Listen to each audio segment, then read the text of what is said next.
আজকে আপনাদের সাথে শেয়ার করব খুব অল্প মশলায় চিকেন বিরিয়ানির চমৎকার একটা রেসিপি।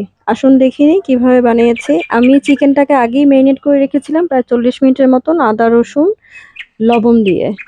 এখানে ভেজে নিয়ে উঠিয়ে নিয়েছিলাম। পেঁয়াজ একটু ভাজা ভাজা করে গরম মসলা দিয়ে দিয়েছি, সাথে দিয়ে দিয়েছি 1 টেবিল চামচ করে আদা রসুন বাটা আর কাজু বাদাম, পেস্তা বাদাম একসাথে করে বেটে নিয়েছি। আর দুটো মিলিয়ে 8-10টা হবে। সাথে দিয়ে দিয়েছিলাম আহ, বিরিয়ানি মশলাটা আমি এবার বাটাটা ইউজ করেছি। জয়ত্রী জায়ফল বাটা, তার সাথে মরিচ গুঁড়া, তার সাথে একটু গরম মশলা গুঁড়া। আর পরে দিয়ে দিলাম চিকেনটা দেওয়ার পরে দিয়ে দিলাম 2 টেবিল চামচের মতো দই। সিদ্ধ হয়ে যাওয়ার পর আমি দিয়ে দিয়েছিলাম 1 কাপের মতো দুধ। এখানে কোনো পরিমাণ পানি ইউজ করিনি। চিকেনটা প্রায় সিদ্ধ হয়ে গিয়েছে, দেখুন কালারটা কতটা সুন্দর হয়েছে। দেড় কাপের মতন পোলাওর চাল আমি আগেই ভিজিয়ে রেখেছিলাম।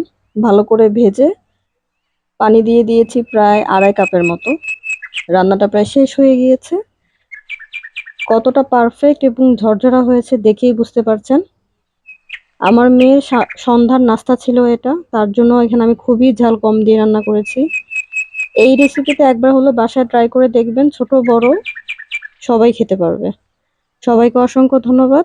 আল্লাহ হাফেজ।